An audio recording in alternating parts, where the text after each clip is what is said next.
नमस्कार, आदाब, अस्सलाम वालेकुम। मैं हूं सैयद अखिल। आप देख रहे हैं मेरे साथ परभनी आज तक। आज परभनी ज़िले में किस तरह के इंसिडेंट हुए, किस तरह के वाक़यात हुए, किस तरह की घटना हुई है, चलते हैं आज की सबसे बड़ी और ख़ास खबरों की ओर कि किस तरह से परभनी ज़िले में वाक़यात हुए हैं। दिसंबर 2022 में परभनी जिले में ग्राम पंचायत के इलेक्शन होना है और इसी को लेकर सरपंच बनेगा कौन। अब गांव का सरपंच, गांव का मुखिया कौन बनेगा, ये चुरस लगी हुई है परभनी जिले के पुरना तालुके में। आप अगर देखेंगे तो यहाँ पर जिस तरह से इलेक्शन का आज इलेक्शन शुरू होना है और इलेक्शन से पहले ही नाम निर्देशन फॉर्म भरना 2 दिसंबर 2022 को शुरू था परभनी जिले के पुरना तालुके में। जिस तरह से यहाँ पर कानरखेड़ा इस फेज से सुमन मारुति बखाल ये सरपंच के लिए खड़ी हैं और वार्ड नंबर 1 से मैमुना भी शब्बीर खान पठान, उसी के साथ में भगवान शंकर वाघमारे, दुर्गा विश्वंबर पांचाल, उसी के साथ में वार्ड नंबर 2 में शकील खान रशीद खान पठान, दिगंबर तुकाराम पावले, अरुणा मानिक वैद्य, वार्ड नंबर 3 से विठ्ठल गंगाधर राव पारसकर, विजयमाला एकनाथराव बरसे, नीलावती बाई सकाराम वैद्य, ये लोग इलेक्शन में खड़े हैं। और सरपंच की लड़ाई जिस तरह से लड़ी जा रही है, कानरखेड़ इस गांव से लोग सैकड़ों की तादाद में आए परभनी जिले के पुरना तालुके में पुरना तहसील कार्यालय में नाम निर्देशन का आज का जो दिन था, इस दिन सुबह 10 बजे से जो प्रोग्राम शुरू हुआ, 10 बजे से नाम निर्देशन फॉर्म भरना शुरू था और 10 बजे से 5 बजे तक इस फॉर्म की अवधि रखी गई थी, इसका टाइम रखा गया था। इसमें जिस तरह से बखाल इन्होंने किस तरह की प्रतिक्रिया दी है, आइए जानते हैं कि पूरी नियोजन इन्होंने किस तरह से किया है और नियोजन करने के बाद में यहाँ पर इनका पैनल किस तरह से विजय होने वाला है, खुद इन्हीं की ज़बानी कि इन लोगों ने किस तरह से नियोजनबद्ध तरीके से अब अपने गांव का विकास करने की प्लानिंग की है और गांव के विकास में इन्होंने सरपंच किस तरह से बनना है, खुद इन्हीं की ज़बानी के क्या कहा है इन्होंने। शक्ती प्रदर्शन म्हणण्यापेक्षा मतदारामध्ये अति जल्लोष निर्माण झालेला आहे आणि ते जल्लोष तुमच्या डोळ्यासमोर प्रगट झालेला आहे।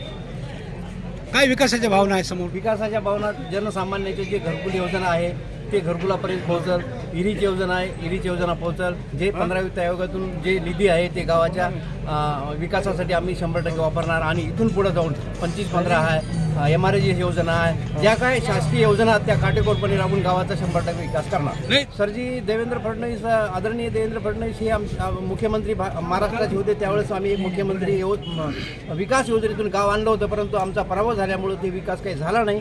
त्याच धर्तीवर आता आम्हाला विजयी जनतेने करून दिलं तर आम्ही त्याच्यापेक्षाही जास्त विकास करून गाव उज्ज्वल करू। आज किती लोक तुमच्या सरपंच पदाचे उमेदवार कोण आहेत? सरपंच पदाचे उमेदवार माझी पत्नी आहे सुमनबाई मारुती बखाल। आणि सोबत किती लोक आहेत तुमच्या? आमच्यासोबत सर गावच आहे। नाही, उमेदवार नव्हते। कोण कोण आहेत उमेदवार? वैजंतीमाला वार्ड नंबर 1 मधून मैमुना बी शबीर का पठाण, नंबर 2 में भगवान अशोक वाघमारे। परभनी जिले के पुरना तालुके के ग्राम पंचायत लग गए हैं और ग्राम पंचायत में जिस तरह से पिंपला लोखंडे इस गांव में सिद्धेश्वर परिवर्तन ग्राम विकास पैनल की जानिब से ताई देवीदास लोखंडे ये सरपंच के लिए खड़ी है और इन्हीं के साथ में विश्रांति विठ्ठल लोखंडे ये भी सरपंच के लिए खड़ी है। इन्हीं के साथ में रेखा मारुति लोखंडे सदस्य के लिए खड़ी है और अशोक रुस्तमराव जाधव ये भी सदस्य के लिए यहाँ पर इन्होंने नाम निर्देशन फॉर्म भरा है। नागोराव सखाराम जाधव, उसी के साथ में सुनीता यादव लोखंडे, रामदास विश्वनाथ लोखंडे, उसी के साथ सरस्वती भुजाजी लोखंडे, अरुणा चंदू लोखंडे, वेणुताई केशव लोखंडे, स्वर्णताई अशोकराव लोखंडे, संगीता मारुति लोखंडे, ये सब लोग सदस्य के लिए खड़े हैं। और यहाँ पर जिस तरह से इन्होंने पिंपला लोखंडे इस गांव का विकास किस तरह से करना है ये भी हमें बताया है। परभनी आज तक को जिस तरह से इन्होंने मालूमात दी है और मालूमात देने के बाद में ये कहा है कि इन्होंने किस तरह का विकास किया और विकास जिस तरह से होना चाहिए ये भी इन्होंने बताया है। और पूरी तरह से अब सिद्धेश्वर ग्राम विकास परिवर्तन पैनल की जानिब से पिंपला लोखंडे में विकास होना बहुत ज़रूरी है और विकास को लेकर ही यहाँ पर इन्होंने ये बताया है कि हम विकास किस तरह से करेंगे। विकास की बात अगर कही जाए तो विकास के लिए इन्होंने यहाँ के सरपंच और उप सरपंच ने अभी तक जिस तरह से काम किया है ये ताजुब के काबिल काम है। और इन्होंने जिस तरह की प्रतिक्रिया दी है, ज्ञानदेव किशनराव लोखंडे शालेय समिति के अध्यक्ष, इन्होंने किस तरह की बात कही है कि इनके पास में इनका जो स्कूल है इस स्कूल को डिजिटल स्कूल किस तरह से इन्होंने बनाया है, और डिजिटल स्कूल बनाने के बाद में यही नहीं, डिजिटल स्कूल ही नहीं, इस स्कूल के इस गांव के लोग, अब इस गांव के विद्यार्थी यहाँ पर जिस तरह से यहाँ इस गांव के विद्यार्थी आप अगर देखेंगे तो ताज्जुब करेंगे कि यहाँ इस गांव के विद्यार्थी नवोदय विद्यालय में भी एजुकेशन हासिल करते हैं। इतना परफेक्ट इन्होंने यहाँ के विद्यार्थियों को बनाया है और यहाँ पर डिजिटलाइजेशन जिस तरह से स्कूल में किया है। आइए जानते हैं किस तरह की प्रतिक्रिया ज्ञानदेव किशनराव लोखंडे शालेय समिति के अध्यक्ष इन्होंने किस तरह की प्रतिक्रिया दी है, और उसी के साथ में सरपंच को खड़े हुए व्यक्ति ने किस तरह की प्रतिक्रिया दी है। जरा युवकाला ही शेतमजूर आणि शेतकरी हेच आमच्या पॅनलमध्ये मी घेतलेले आहेत, आणि जे पहिले सगळे सदस्य सरपंच हे सगळे श्रीमंत आहेत, पैसेवाले आहेत, आणि ते या गरीब जनतेचा आवाज दाबतात, त्यांना जाब विचारण्याची कोणामध्ये हिंमत नाही। तरी या वेळेस आम्ही असे बरेच प्रयत्न करून गरीब माणसाला उभं केलं आहे। जास्तीत जास्त शेतमजूर उभे आहेत आमच्या पॅनलमध्ये। आता माझी तर खात्री आहे आवाज चालेल, पैसा नाही चालणार यावेळेस, कारण जनतेनं त्यांचा खूप काळ पाहिलेला आहे ना। हां, तुमच्या गावातील जनतेला काय आवाहन करणार? आव्हान काहीच नाही। माझं म्हणणं आहे की तरुण मुलांनी पुढे यावं, गरीबातल्या गरीब माणसानं राजकारण करावं, धनदांडग्यापाशी राजकारण राहू नये। आमच्या गावामध्ये जे पहिली परंपरा आहे, जो पैसेवाला आहे, जो मोठा आहे तोच सरपंच असतो आणि तोच निवडणूक लढू शकतो। गरिबामध्ये अशी हिंमत नाही निवडणूक लढण्याची, असं जे हे गैरसमज आहे हे सगळ्यांनी सोडून द्यावा आणि गरिबातल्या गरीब माणसानं पुढे येऊन आपला अधिकार गाजवावा, ग्रामपंचायतची निवडणूक लढवावी आणि सदस्य किंवा सरपंच होण्याची ताकद दाखवावी, हे माझं मत आहे।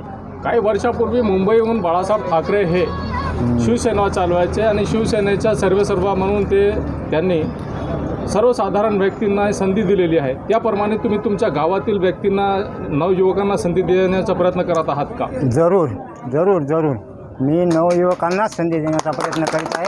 आणि माझ्याकडे पाहून, मी एक गरीब माणूस आहे आणि माझ्याकडे पाहून माझं म्हणणं हेच आहे की गरीब मुलांनी याच्यामध्ये भाग घेऊन पुढे निवडणूक लढवण्याचं धाडस करावं, आपला अधिकार हे करावा। तुमचा पॅनल निवडून आला तर अशा वेळी तुम्ही तुमच्या गावातील विकासासाठी काय काय करणार आहात? तुमच्या गावात शाळा आणणार का? तुमच्या गावात ग्रामीण रुग्णालय आणणार का? तुमच्या गावात लायब्ररी आणणार का? तुमच्या गावाचे रस्ते दुरुस्त करणार का? तुमच्या गावाच्या विकासासाठी नेमकं काय काय प्लॅनिंग तुमची आहे? आमची प्लॅनिंग तर मी आता सांगायचं म्हणजे काही केलेली नाही, परंतु जेवढं करता येईल 5 वर्ष तेवढं मी जनतेत राहून जनतेच्या प्रत्येक समस्याला सामोरं जाण्याचा प्रयत्न करेन।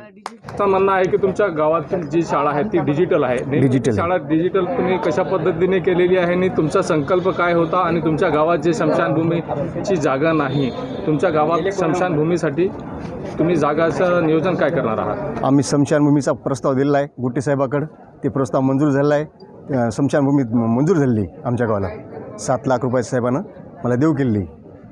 आणि शाळेला तुम्ही जर पाहिलं तर आमच्या परभणी जिल्ह्यामध्ये एकच आमची लोखंडी पिंपळाची शाळा आहे, तिथे 18 लेकरं आमच्या नवोदयाला लागली आहेत। दरवर्षी यावेळेस ओपनची लागली, गेल्या वर्षी एक ओपनची लागली मुलगी, आणि एकच साल खडा असं नाही की तिथं नवोदयाचा मुलगा लागत नाही।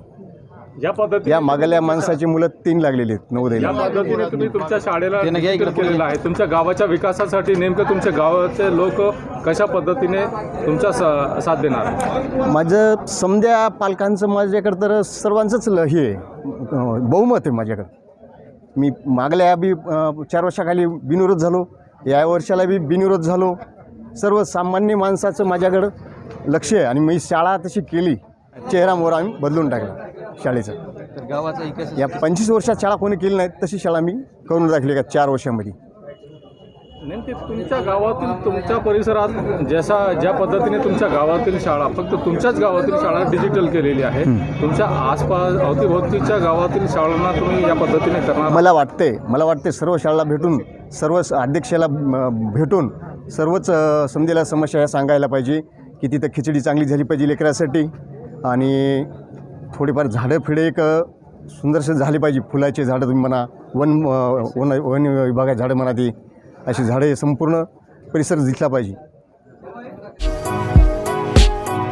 परभनी जिले के पूर्णा तालुके के ताड़कलस इस गांव में जिस तरह से यहाँ इस गांव से ताल्लुक़ रखने वाले उखड़द इस गांव की जिला परिषद की मराठी स्कूल जिस तरह से यहाँ पर विवादों में घिरी हुई है, यहाँ पर इस स्कूल के परिसर में जिस तरह से आपको नज़र आ रहा होगा कि आपको बता रहे हैं समाज कंटकों ने यहाँ गैर ज़रूरी हरकत जिस तरह से की जा रही हैं, इसी के चलते यहाँ के लोगों ने मांग की है कि यहाँ पर जिस तरह से यहाँ पर मांग की है कि इस स्कूल में इस शालेय परिसर में रात के वक्त जब भी यहाँ के लोग आते हैं शराब की बोतलें लेकर आते हैं और शराब पीकर यहाँ पर महिलाओं के स्वच्छता गृह में इस शराब की बोतलों को फोड़ देते हैं।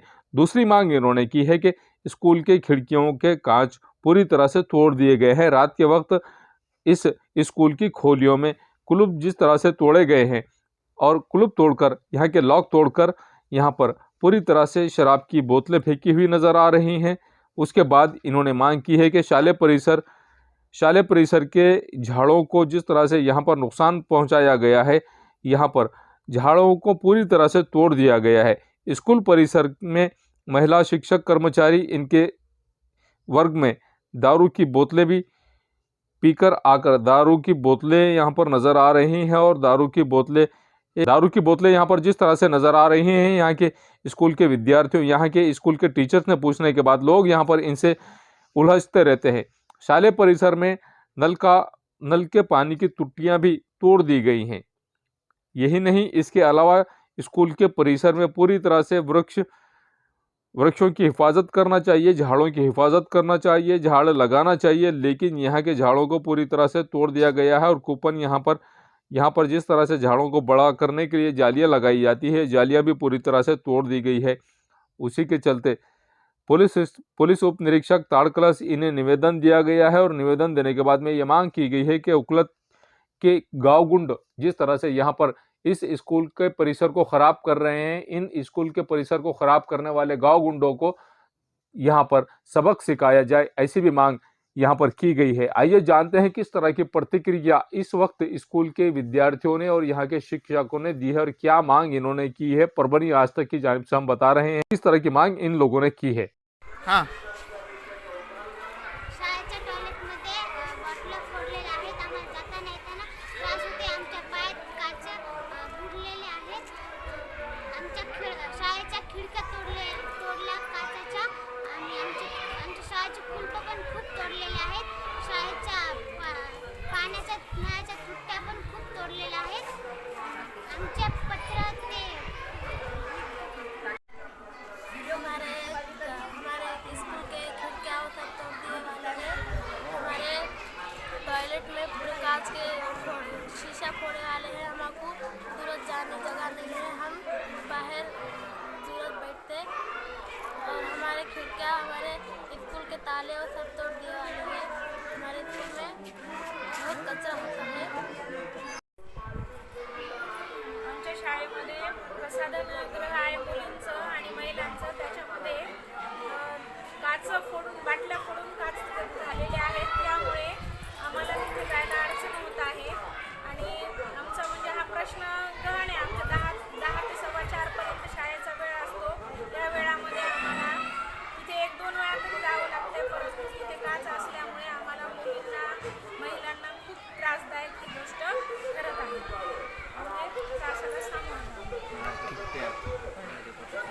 शाळा ही खरं तर शाळा ही गावाचा अभिमान असते आणि शाळेत भौतिक सुविधा ज्या असतात त्या आम्ही इथे सगळ्या ज्या भौतिक सुविधा केल्या त्यासाठी सर्वांनी खूप प्रयत्न करून ते केलं आहे. पण गावातली लोक काय करतात की त्याचा दुरुपयोग करतात, म्हणजे अतिशय घाण करणे. आता पिण्याच्या पाण्याची व्यवस्था अत्यंत आवश्यक असते.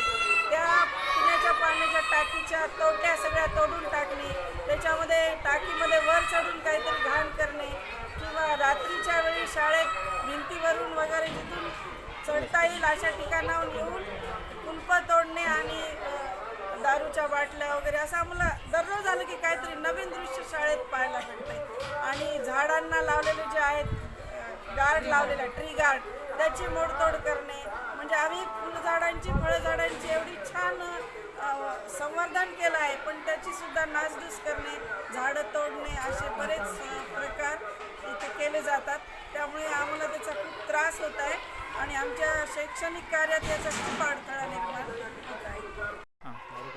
आता तुम्हाला जे उल्लेख करून सांगितलं ना की महिला शौचालयामध्ये बाटल्या फोडणं, कंपाऊंडचे मोडतोड करणं, खिडक्यांच्या काचा फोडणं, झाडांना उपद्रव देणं, हे इत्यादी प्रकार इथं वारंवारच ह्या प्रकाराला आम्हाला तोंड द्यावं लागतं आणि त्यामुळं आम्ही त्रस्त आहेत. महिला वर्गालासुद्धा खूप शौचालयात जाण्या येण्यासाठी सतत प्रॉब्लेम येतात आणि त्याच्यामुळं त्यांनासुद्धा खूप अडचणीला तोंड द्यावं लागतं आहे. शौचालयाचा वापर करता येत नाही, काचं हे ते असल्यामुळं तुम्हाला ते आता दाखवल्याप्रमाणे अशा प्रकारचा इथं समाजकंटकाकडून काही लोकांकडून सततच ह्या त्रासाला आम्हाला तोंड द्यावं लागतं. न्यूज़ कवर किया हमारे परभनी आज तक के कार्यकारी संपादक बाबरुद्दीन सिद्दीकी, 24/7 माझा महाराष्ट्र न्यूज़ चैनल के कार्यकारी संपादक सत्तार खान पठान, परभनी टुडे के जिला प्रतिनिधि सैयद मुबीन, इन्होंने मिलकर मैं हूं सैयद अखिल। आप देखते रहिए मेरे साथ परभनी आज तक। आप हमारे चैनल को सब्सक्राइब करें, सब्सक्राइब करने के बाद बेल आइकन का बटन ज़रूर दबाएं। उसी के साथ आप हमारे चैनल को लाइक करें, शेयर करें और कमेंट करना ना भूलें। आप हमें Facebook, Twitter, Instagram, Telegram, WhatsApp और यूट्यूब पर भी फॉलो कर सकते हैं। मुझे दीजिए इजाज़त। जय हिंद। मिर्जा मेस परभणी। अगर आप परभणी शहर में रहते हैं और घर के खाने का लुत्फ लेना है तो संपर्क जरूर करें मिर्जा मेस परभणी। घर पहुंच सेवा खाने के टिफिन के लिए जरूर संपर्क करें। मोबाइल क्रमांक 8830266947। एसके ट्रेडर्स दरगाह रोड परभणी। हमारे पास महाराजा bed, sofa, dressing table, wardrobe, dining table, cooler, washing machine, fridge, tea table, चौकी, सभी प्रकार के फर्नीचर कंपनी के दाम में ग्राहक की खुशी, यही हमारा नफा। एक बार जरूर संपर्क करें। एड्रेस एसके ट्रेडर्स दरगाह road Parbhani. Mobile number 9881 quality की तलाश यहाँ खत्म। किंग ऑफ बेल्ट्स, शनिवार बाजार के पास, Nanalpeth corner Parbhani. Ladies purse, school bag, original leather belt, कमर belt, wallet, body spray, perfume और भी बहुत कुछ। एक बार जरूर आए। किंग ऑफ बेल्ट, शनिवार बाजार, नानलपेट कॉर्नर परभणी। महबूब पार्क फंक्शन हॉल, मनसब नगर, जाम पारवा गेट, दरगाह रोड परभणी। शादी हो या एंगेजमेंट, चिल्ला हो या जुमागी, मीटिंग हो या फिर कुछ और, परभणी में तो भैया सिर्फ एक ही नाम, महबूब पार्क फंक्शन हॉल, मनसब नगर, जाम पारवा गेट, दरगाह रोड परभणी। बुकिंग शुरू है। Mobile number 9960569383, 8421903333। इसके साथ ही 9822829035। हाजी महबूब अंसारी। याद रहे, आप हर तरह के प्रोग्राम हमारे फंक्शन हॉल में मनाएं। आज ही अपने प्रोग्राम की बुकिंग करें। SBS इंग्लिश स्पीकिंग क्लासेस, मासूम कॉलोनी, दरगाह रोड परभणी। अगर आप घर बैठे इंग्लिश में बात करना सीखना है तो आज ही कांटेक्ट करें SBS English speaking classes. Mobile number 9823797828। Sameer tent house, कुदरती कॉर्नर, कादराबाद प्लॉट परभणी। हमारे पास तरह के प्रोग्राम के लिए सामान किराए पर मिलेगा। शादी, एंगेजमेंट, चिल्ला जैसे सभी प्रोग्राम के लिए संपर्क करें सैयद मुज्जमिल। मोबाइल क्रमांक 9766683126।